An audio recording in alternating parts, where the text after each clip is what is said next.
South India shopping mall the wedding మంత్ర సరికొత్త wedding collection south India shopping mall. Despite of మీరు ఇంత social service చేసినప్పటికీ కూడా sir, Gurava Reddy గారి దగ్గరికి వెళ్తే ఆయన ఖచ్చితంగా ఆపరేషన్ అంటారు మోకాలు రీప్లేస్మెంట్కి. అదే బయటకు వెళ్తే డాక్టర్లు అనరు అన్న మాటకి ఏం చెప్తారు? దానికి చాలా చాలా సత్య దూరం అది. నేను రోజుకి 100 నుంచి 120 మంది పేషెంట్లు చూస్తాను. దాంట్లో 30-40 మంది కంటే ఆపరేషన్ పడవు. తర్వాత నాది టెర్షియరీ ప్రాక్టీస్, అది మర్చిపోవద్దు మీరు. అంటే పేషెంట్లు మిగతా వాళ్ళందరి దగ్గరికి చూయించుకొని ఇక ఆపరేషన్లను తప్పనిసరి అన్నప్పుడు నా దగ్గరికి వస్తారు. మొదటి రోజు రారు. సో నాది టెర్షియరీ ప్రాక్టీస్.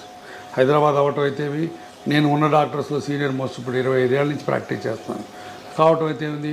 సో ఇక్కడున్న ఓల్డ్ డాక్టరు, సీనియర్ డాక్టరు కాబట్టి చివరిలో సెకండ్ ఒపీనియన్, థర్డ్ ఒపీనియన్ కోసం నా దగ్గరికి వస్తారు.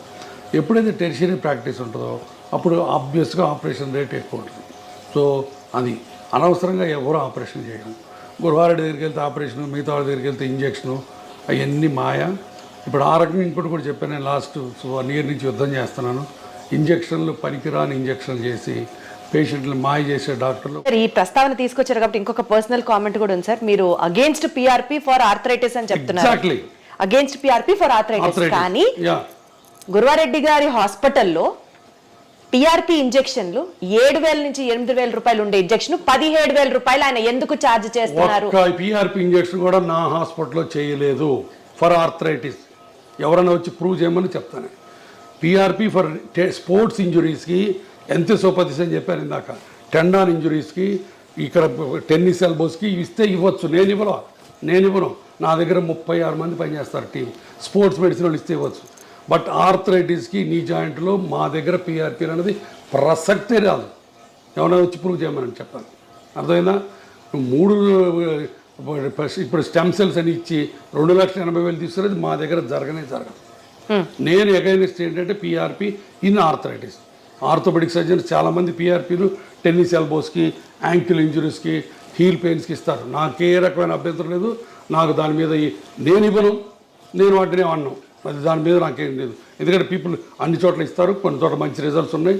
దానికి నేను PRP for other conditions work అయినప్పుడు why not for the knee sir? ఆర్థరైటిస్కి లేదు role. That's what I'm saying. There is no evidence at all. Arthritis is a global phenomena. Global phenomena అంటే మొత్తం కార్టిలేజ్ అంతా పాడైపోయింది. ఈ కార్టిలేజ్ అంతా పాడైపోయినప్పుడు దాన్ని మనం ఉద్ధరించి నువ్వు కార్టిలేజ్ పుట్టించలేవు. అంటే అయిపోయిన కార్టిలేజ్ తిరిగి మళ్ళీ ఫామ్ అవ్వదా సార్? ఇంత మటుకు గ్లోబల్గా కార్టిలేజ్ రీజనరేట్ అన్నది లేదు. కార్టిలేజ్ సెల్స్ స్పోర్ట్స్ ఇంజురీస్లో చిన్న చిన్న లేజన్స్ ఉంటే దాంట్లో కాండ్రోసైట్స్ అని, ఓట్స్ అని డిఫరెంట్ ప్రొసీజర్స్ ఉన్నాయి. అవన్నీ ఉపయోగపడతాయి అక్కడ వరకు. అక్కడ కూడా ఫైబ్రస్ టిష్యూ ఫామ్ అయ్యి కొంతవరకు కార్టిలేజ్ సెల్స్ వస్తాయి. బట్ కార్టిలేజ్ రీజనరేట్ అయ్యి ఆర్థరైటిస్, మోకాళ్ళ నొప్పుల ఆర్థరైటిస్ బాగుపడి మళ్ళీ బ్రహ్మాండంగా నార్మల్ కార్టిలేజ్ వచ్చింది అల్ట్రాసౌండ్లో చూపిస్తాడు ఈయన, ఈ డాక్టర్ గారు, బౌన్సర్ డాక్టర్ గారు. అల్ట్రాసౌండ్ తీసేదిగో నీకు మళ్ళీ కార్టిగ్రామ్ అని చూపిస్తాడు. ఇవన్నీ మాయ, భయంకరమైన మాయ. కానీ ఆయన చేసేది మాయే. కానీ చాలా మంది ఆర్థోపెడిషియన్స్ కూడా ఈ కార్టిలేజ్ గ్రో అవుతుంది అని మందులు ఇస్తున్నారు. కార్టిలేజ్ గ్రోత్ కి స్పోర్ట్స్ ఇంజరీస్ లో గ్రోత్ అయ్యే టెక్నిక్స్ వేరు. వీటిని మిక్స్ చేయొద్దు. కార్టిలేజ్ గ్రో అవడానికి చిన్న వాటికి బోల్డ్ అని ప్రొసీజర్స్ ఉన్నాయి. ఆర్థ్రోస్కోపిక్గా చేస్తారు. అవన్నీ స్పెషల్ ఇండికేషన్స్ ఉన్నాయి, స్పెషల్ ప్రొసీజర్స్ ఉన్నాయి, స్పెషల్ ట్రైనింగ్ ఉంది. నువ్వు ఎనస్థీషియా వాడి వచ్చి నువ్వు నీ జాయింట్ హీరోని అని చెప్పి ఎక్కడ ఉందో అక్కడ ఇంజక్షన్ చేస్తే పోద్దని, ఇక్కడి నుంచి ఇక్కడ తీస్తే నీ రీప్లేస్మెంట్ అని, ఇంత ల్యాక్ ఆఫ్ నాలెడ్జ్ ఉన్న డాక్టర్ దగ్గరికి 1000 మంది వెళ్ళి బాధపడుతుంటే ఏం చేయాలి? మాయ చేస్తాడు. ఆ మాయ కోసం యుద్ధం చేస్తున్నాం మేము. ఇది వాళ్ళ తాగదు యుద్ధం. ఇది ఇంకా చాలా దూరం వెళ్తుంది యుద్ధం. సరే, మీరే అంత బిజీ ప్రాక్టీషనర్ అయ్యండి, అంత బిజీ డాక్టర్ అయ్యండి, ఇంకా ఈ సొసైటీకి సంబంధించిన ఇలాంటి ఇష్యూస్ నా బాధ అదేనమ్మా. ఇప్పుడు నాకు వెస్టర్న్ ఇంట్రెస్ట్ ఏమీ లేదు. నాకున్న ప్రాక్టీస్ నాకుంది, నేను ఇన్స్టిట్యూట్ పెట్టుకున్నాను. బట్ నాకు పేషెంట్ గురించి బాధ. నేనే కాదు, నాలాంటి బాధపడేవాళ్ళు చాలామంది ఉన్నారు. మేము అందరం కలిసి ఇప్పుడు దానికి అగైనెస్ట్ ఫైట్ చేస్తున్నాం. సార్, బేసికలీ మీ ఫ్యామిలీ ఏమంటారు సార్? అవన్నీ మనకి ఎందుకు అవసరమా? మనం ఎంత సంపాదించాం, ఎంత సెటిల్ అయ్యాం, పిల్లలు బాగున్నారు? వాళ్ళు ఏమన్నారు, ఇది నా ప్రొఫెషను, ఇది నా ప్రిన్సిపల్స్, ఇది నా ప్యాషను, ఇది నా కమిట్మెంట్ టు ది పేషెంట్స్. ఎవరేమైనా అనుకోండి, నాకు నమ్మకం ఉంది అంతే. అద్భుతం sir, commitment to the patients అన్నారు చూడండి సార్. అంతేనమ్మా. మీరు అన్నట్టు నాకేమీ రాదు దీంట్లో వచ్చి, ఇంకా 4 రాళ్ళు పడతాయి. But I'm ready. మీరు అన్నట్టు ఎంత బిజీ అయినా సరే నేను దీన్ని పెట్టుకొని నేను ఎన్ని గంటలు దీని మీద కూర్చుంటున్నాను నేను. ఎందుకంటే ఐ వాంట్ ఈ దోపిడీ కార్యక్రమం ఆగిపోవాలి. తర్వాత ఇంకోటి, ఇది పెయిన్ క్లినిక్స్ మీద కాదు, అది కూడా చెప్తున్నా. పెయిన్ క్లినిక్స్, పెయిన్ స్పెషలిస్టు కొన్ని వందల ఏళ్ల నుంచి ఉన్నారు, మంచి పనులు చేస్తున్నారు. వాళ్ళందరూ ఇప్పుడు spine, cancer pain, chronic pains మీద మేమందరం వాళ్ళకి రిఫర్ చేస్తాం పేషెంట్ని, పెయిన్ క్లినిక్ వాళ్ళకి. అబ్సల్యూట్లీ సార్, నాకు అర్థమవుతుంది సార్. పెయిన్ అన్నారు కాబట్టి కొంచెం పిఆర్పి నుంచి పక్కకి వెళ్తే, ఫిజియోథెరపీ చేసుకోవడం వల్ల early stages maybe around 18 years or 20 years నుంచి ఫిజియోథెరపీ ఎక్సర్సైజ్ స్టార్ట్ చేస్తే బోన్ జాయింట్స్ హెల్దీగా ఉంటాయి, బోన్ జాయింట్ ప్రాబ్లమ్స్ ని మనం నివారించవచ్చు అన్న మాట తప్పు. స్లో చేయొచ్చు, ఉన్న వాటి అన్నిటిలో ఫిజియోథెరపీ మజిల్స్, బోన్స్ని హెల్దీగా ఉంచుకోవటం తప్ప ఇంకా వేరే ఏమీ లేదు. నేను 2 పాయింట్లు చెప్తాను, గుర్తుపెట్టుకోండి, హైలైట్ చేయండి. మోకాళ్ళు మొదటి నుంచి ఫస్ట్ స్టేజ్ నుంచి ఆపరేషన్ అక్కర్లేదు, లాస్ట్ స్టేజ్లో ఆపరేషన్ అవసరం. ఈ ఫస్ట్ స్టేజ్ నుంచి treatment simple medicines. Simple medicines అంటే ఏంటి?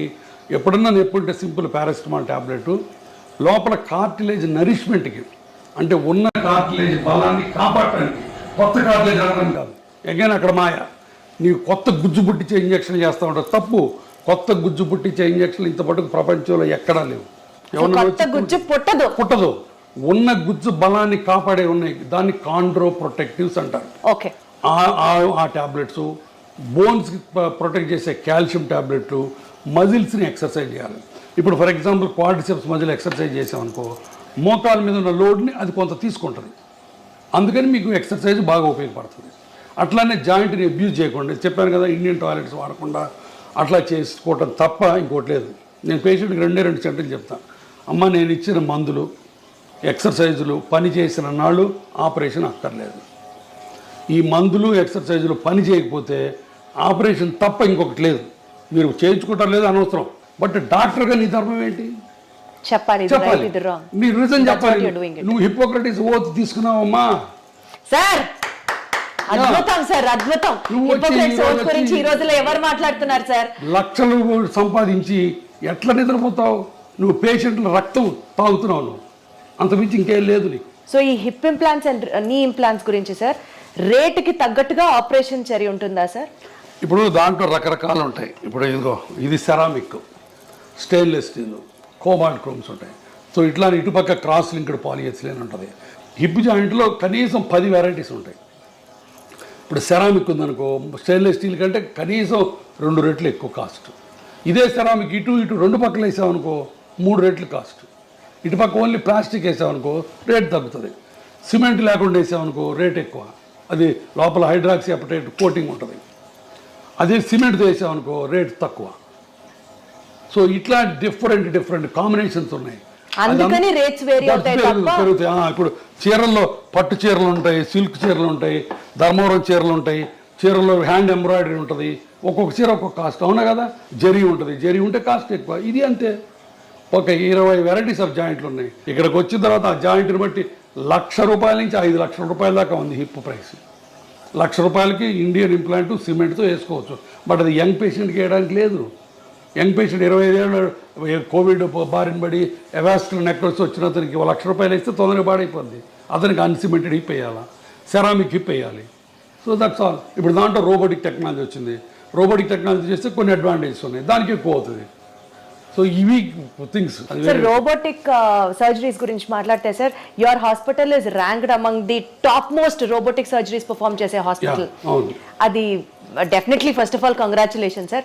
కాకపోతే రోబోటిక్ సర్జరీస్ అన్నవి are affordable to everybody is one not at all. Robotics ప్రతి వాళ్ళు చేయించుకోవాలి రూలే లేదు.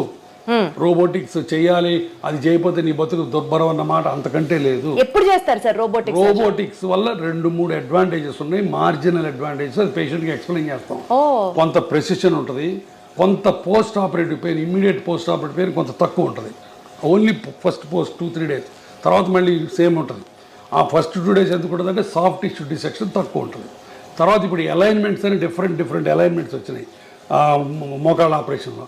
ఆ డిఫరెంట్ అలైన్మెంట్ చేయాలంటే రోబోటిక్స్ ద్వారా చేయొచ్చు. ఇవన్నీ కూడా వెరీ సైంటిఫిక్. కానీ రోబోటిక్తోనే చేయాలని రూల్ లేదు. నేను 100 మందికి చేస్తే ఒక 50 మంది రోబోట్ చేయించుకుంటారు, 50 మంది రోబోట్ చేయించుకోరు. బట్ ప్రతి పేషెంట్కి ముందే చెప్తాం రోబోటిక్ వల్ల ఈ ఉపయోగాలు ఉన్నాయి, బట్ ఈ ఉపయోగాల గురించి మీరు డబ్బులు వేస్ట్ చేసుకోవాల్సిన పని లేదని కూడా చెప్తాం. కానీ సార్ ప్రిసిషన్ యాక్యురేట్ గా ఉంటుంది, చాలా మినిమల్ ఇన్వేషన్ ఉంటుంది, వీటి గురించి ఇట్లా మాట్లాడితే సక్సెస్ రేటు రోబోటిక్ సర్జరీస్ లో ఫర్దర్ గా ఏమీ లేదు, రెండిటికి ఒకటే. Sure, sir. రోబోటిక్ సర్జరీ వల్ల సక్సెస్ రేట్ ఎక్కువ అవుతుందని ఎవ్వరు చెప్పకూడదు, చెబితే అది అబద్ధం. నేను చెప్పను, నేను ఇంతవరకు ఏ పేషెంట్కి చెప్పలా. రోబోటిక్ వల్ల కొంత అడ్వాంటేజెస్ నేను చెప్తాను తప్ప సక్సెస్ రేట్లో ఏ మాత్రం తేడా లేదు, రెండుకి ఒకటే సక్సెస్ రేట్. ఎట్లా జరుగుతున్నాయి సార్? అంటే పేషెంట్స్ యొక్క పర్సెప్షన్ టువర్డ్స్ రోబోటిక్ సర్జరీ ఎట్లా ఉంది సార్? పేషెంట్స్ వల్ల మా పేషెంట్స్ కూడా ఏంటంటే ఇండియన్ పేషెంట్స్ కూడా ఇప్పుడు వెల్ ఇన్ఫార్మ్డ్, Absolutely. వాళ్ళందరూ వాళ్ళే వచ్చి అడుగుతారు. తర్వాత చాలామంది పేషెంట్లకి వాళ్ళ పిల్లలు అమెరికాలో ఉంటారు, అక్కడ అమెరికాలో ఇది standard of care robotic surgery అన్నది. వాళ్ళు అక్కడి నుంచి చెప్పి మీరు రోబోటిక్ చేయించుకోవడం చెప్తారు తల్లిదండ్రులకి, వాళ్ళు మమ్మల్ని వచ్చి అడుగుతారు. సో మేము ఆఫర్ చేస్తాం, దట్స్ ఆల్. అంతకుమించి అంటే పేషెంట్ సౌలభ్యం కోసం అది కూడా ఇనిషియల్ గా తప్పించి పేషెంట్ని మాయ చేసి పేషెంట్ని అబద్ధాలు చెప్పి రోబోటిక్స్ చేసే ప్రసక్తి లేదు, నెంబర్ 1. నెంబర్ 2, రోబోటిక్స్ చేసి నువ్వు అద్భుతంగా ఉంటావు, ఇంకో 20 ఏళ్ళు ఎక్స్ట్రా ఉంటావు అన్నది అంతకంటే లేదు. రోబోటిక్స్కి ఎక్స్ట్రా సక్సెస్ రేట్ అన్నది అంతకంటే లేదు. నేను క్లియర్గా చెప్తున్నాను 3 విషయాలు. ఏది ఇన్ని 10,000 రోబోటిక్ ఆపరేషన్లు చేసిన తర్వాత కూడా. బట్ రోబోటిక్స్ అనేది ఒక extra technology which will help you in getting a proper outcomes. అది పాయింట్ అక్కడ. అదైనా డిఫికల్ట్ ఆపరేషన్స్ ఉంటాయి, ఒకసారి బాగా అరిగిపోయి మొత్తం దొడ్డికాళ్ళు వస్తారు, స్టేజ్ 4 బాగా అడ్వాన్స్డ్. అట్లాంటి వాటిల్లో రోబోట్ మనకి ఎంతవరకు బోన్ కట్ చేయొచ్చు, ఎంతవరకు సాఫ్ట్ టిష్యూ డిసెక్ట్ చేయాలని కొన్ని మనకి ఇస్తుంది. అట్లాంటి హిప్ రిప్లేస్మెంట్స్లో డిస్ప్లాస్టిక్ హిప్స్ అని ఉంటాయి, అంటే చిన్నప్పటి నుంచి పాడైపోయిన హిప్స్. ఆ హిప్స్లో రోబోట్ ముందే మనకి ఎక్కడ మంచి బోన్ ఉంది, ఈ కప్పు ఎక్కడ పెట్టచ్చు అని ముందే మనకి గైడెన్స్ ఇస్తుంది. అట్లాంటి అడ్వాంటేజెస్ ఉన్నాయి. అంతేగాని రోబోటిక్తోనే చేయాలన్నది లేనే లేదు.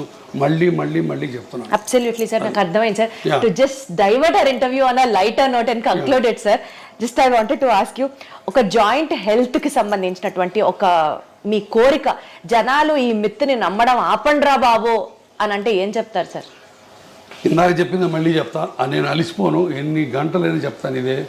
నా పేషెంట్లకి నేను చెప్పే, చేతులు జోడించి చెప్పేది ఏంటంటే, మీకు మోకాళ్ళ నొప్పులు ఉంటే సింపుల్ మందులు ఎక్సర్సైజులతో గడపండి. భయంకరమైన నొప్పులు వచ్చి నడవలేని పరిస్థితి వస్తే భయపడకుండా ఆపరేషన్ చేయించుకోండి.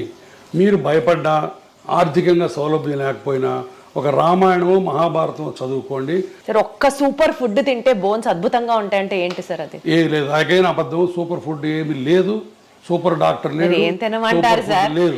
ఏం తినమంటారు సార్ బోన్స్ హెల్తీగా ఉండాలంటే? Head calcium, healthy milk products చాలు, సింపుల్ మిల్క్ ప్రోడక్ట్స్ తింటే చాలు. And regular exercise and impact exercise అంటే వాకింగ్ అట్లాంటివి చేసి. దుంపకూరలు తింటే జాయింట్ పెయిన్స్ ఎక్కువ అవుతాయి, ట్రూ ఆర్ ఫాల్స్? నాకు తెలియదు. నాకు తెలిసి నేను చదువుకున్న దాంట్లో ఫుడ్కి మోకాళ్ళ కార్టిలేజ్కి డైరెక్ట్ రిలేషన్ లేదు, ఇండైరెక్ట్గా ఉంది.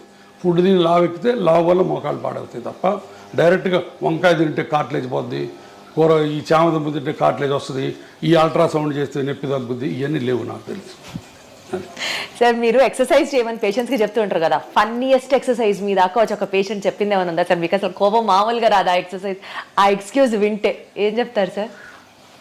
అడగను, అంటే నా దగ్గరకు వచ్చే పేషెంట్లు ఒక్కోసారి నేను ఏం చెప్పినా దానికి కౌంటర్ చెప్తారు. మనం ఎక్సర్సైజ్ చేయండి, లేదండి నా బాడీ ఒప్పుకోదు అంటారు. మందులు వేసుకోమంటే నాకు అలసరండి అంటారు. కింద కూర్చోద్దామంటే నేను కిందే కూర్చొని మనం చేస్తానంటారు. ప్రతిదానికి అడగకుండా చెప్తా, నేనేం చేయలేను. ఇంకా నేను చేతులైతే అమ్మ నా వస్తాయని చెప్తా అంతే. Surgery is more painful or skipping that rehab cycle is more painful, sir? Yeah, good question. Again, చాలామంది అగైన్ మా డాక్టర్లోనే మళ్ళీ కొంతమంది దొంగ డాక్టర్లు ఆపరేషన్ చేసి అసలు నొప్పి ఉండదు, ఫిజియోథెరపీ ఎత్తేద్దాం, ఫిజియోథెరపీ లేకుండా చేసుకోవచ్చు, జీరో ఫిజియోథెరపీని కొంతమంది మొదలెట్టారు. అది కూడా తప్పే. ఆపరేషన్ చేసిన తర్వాత నొప్పి అన్నది దేవుడిచ్చిన సహజమైన రియాక్షన్.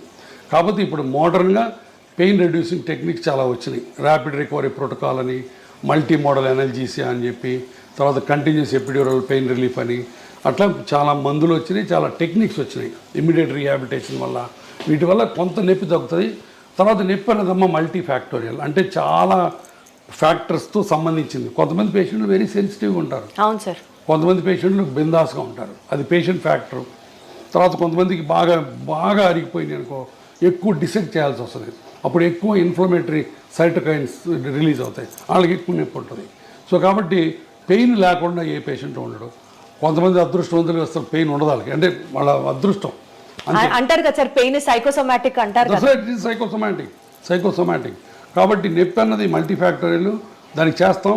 బట్ రీహాబిలిటేషన్ కూడా పేషెంట్ రిలాక్స్ అయ్యి ఫిజియోథెరపిస్ట్ చేసినట్టు చేస్తే అంత నొప్పే ఉండదు. సరే, ఫిజియోథెరపీ చేసేటప్పుడు ఆ నొప్పి తగ్గడానికి ఏమి ఉండదా? ఉన్నాయమ్మా, చాలా ఉన్నాయి. క్రయోథెరపీ అని ఐస్ ప్యాక్స్ పెడతాము. తర్వాత ఇప్పుడు నేను 100 మంది పేషెంట్లు చేస్తే చాలా మంది ఏమనుకుంటారు తెలుసా సార్, మీరు సర్జరీ చేస్తారు, రిహాబ్ ఎక్సర్సైజెస్ ఫిజియోథెరపీ గురించి మాట్లాడితే అది చాలా పెయిన్ఫుల్, ఇంత చేసినా కూడా ఇది వరకు లాగా నేను నడవలేకపోతున్నాను, 90-95% కూడా రికవరీ ఉండట్లేదు అని అనుకునే వాళ్ళకి ఏం చెప్తారు? చాలా చాలా సత్య దూరం ఇది కూడా. మేము చేసే ఆపరేషన్స్లో 1 year తర్వాత, 1 year పడుతుంది కొంతమందికి, 1 year తర్వాత the satisfaction rate in knee replacement properly done and properly explain to the patient psychic కాకుండా పేషెంట్ మామూలు పేషెంట్ అయితే 90% సక్సెస్ రేట్. ఏది పర్సెప్షన్లో 1 yearలో 90% people will be very happy, very happy. Back to their normalcy you can say. అమ్మ, ఎంతమంది మా ఓపీలో ఒకసారి కూర్చొని చూడు సార్, దేవుడు మీరు మమ్మల్ని మళ్ళీ నడిపించారు, పునర్జన్మ సార్ అంటారు. అమ్మ, అసలు నడవలేక వీల్ చైర్లోనే మోషన్ యూరిన్ పోయే వాళ్ళని నడిపిస్తే ఎంత పునర్జన్మలకి. అన్నిటికీ బాత్రూమ్ పోవడానికి కూతురు మీద, అల్లుడి మీద, కొడుకు మీద, కోడల మీద ఆధారపడే వాళ్ళకి వాళ్ళ కాళ్ళ మీద వాళ్ళు నిలబెట్టి నడిపిస్తే ఎంత ఆనందం. అవన్నీ వచ్చి చూడండి. 20 years, నేను ఇప్పుడు 25 years ఇంటూ ప్రాక్టీస్. నేను ఎప్పుడు వచ్చాను? 1999లో వచ్చా హైదరాబాద్. ఇప్పుడు 25 ఏళ్ళు, బహుశా మోర్ దాన్ 70,000-80,000 పేషెంట్గా ఆపరేట్ చేశాను నేను. 25 ఏళ్ళ కింద చేసిన పేషెంట్లు ఇంకా తిరుగుతున్నారు హ్యాపీగా.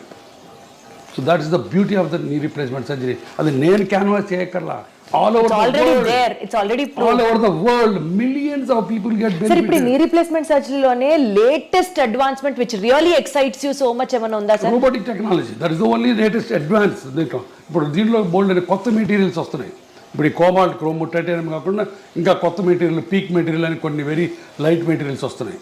అంటే మేబీ ఒక foreign body inside the body ఉన్నట్లుగా కూడా తెలియదు అన్న, అలాంటివి కూడా వస్తాయి. ఇప్పుడు హిప్ రీప్లేస్మెంట్, నీ రీప్లేస్మెంట్, ఈ రెండు ప్రపంచ మానవాళికి దేవుడిచ్చిన 2 సూపర్ గిఫ్ట్స్. అరగటం ఆయన ఇచ్చిందే శాపం, బట్ దానికి ఆన్సర్లు కూడా ఆయనే ఇచ్చాడు. ఫర్గాటన్ జాయింట్ సిట్ని అంత century, operation of the century, decade అంటారు దీన్ని. అలాంటి ఆపరేషన్ ఈ 2 కొన్ని వేల లక్షల కోట్ల మంది ఇది చేసుకుంటున్నారు. సార్, ఫైనల్ అన్న కంక్లూజన్ నోట్ సార్, ఏం చెప్తారు సార్ ఆడియన్స్కి ఫ్రమ్ యోర్ ఎండ్? లైఫ్ చాలా సింపుల్, కాంప్లికేట్ చేసుకోవద్దు. మీరు పేషెంట్లుగా ఎంతో కన్ఫ్యూజన్లో బతుకుతున్నారు నాకు తెలుసు. ఎందుకంటే ఒక పక్కనేమో నాలాంటాడు ఆపరేషన్ అంటాడు, ఇంకొక ఆయన వచ్చి పిఆర్పి అంటాడు. ఈ మధ్యలో ఎక్కడ నిజం ఉందో మీకు తెలియదు, సతమతం అవుతున్నారు. దయచేసి ఎవిడెన్స్ లేకుండా మాయ మాటలు నమ్మి దొంగ ట్రీట్మెంట్లు చేయించుకోవద్దు. 4 రోజులు ఆగండి, నా మీద కూడా 4 అడగండి, గురువారెడ్డి ఎట్టాంటి అడగండి, అప్పుడే రండి. ఆపరేషన్ గురించి భయపడద్దు, భయం కొద్దీ ఆపరేషన్ వెనక్కి వెళ్ళద్దు ప్లీజ్. మీకు ఆర్థికంగా స్తోమత లేకపోతే, మీరు ఇబ్బంది పడుతుంటే, నేను ఒక ట్రస్ట్ పెట్టాను, దాంట్లో బీదవాళ్ళకి కనిపించిన అమ్మకు ఒక మోకాలని ఒక స్లోగన్తో చేయడానికి చేస్తున్నాం బోల్డ్ని. మీరు మోకాళ్ళు ఆపరేషన్ చేయించుకోవడానికి ఆర్థిక స్తోమత లేకపోతే మా ట్రస్ట్ దగ్గరికి రండి, నాకు చేతన సహాయం నేను చేసి పెడతాను. కానీ దొంగ మాటలు నమ్మి ఈ ఇంజక్షన్లు మట్టుకు చేయించుకోవద్దు. మోకాళ్ళ నొప్పులకు, మిగతా దానికి ఇంజక్షన్లు మీరు చేయించుకుంటారో లేదో నాకు అనవసరం, నాకు తెలియదు. సో BON బోన్ అంటే బర్డన్ ఆఫ్ ఓవర్ ఎక్స్పెన్సెస్ అంటారు కదా సార్, సరిగ్గా కాపాడకపోతే, చూసుకోకపోతే. అంతే, that's all. Wonderful sir, so good talking to you. Thank you so much. Thank you.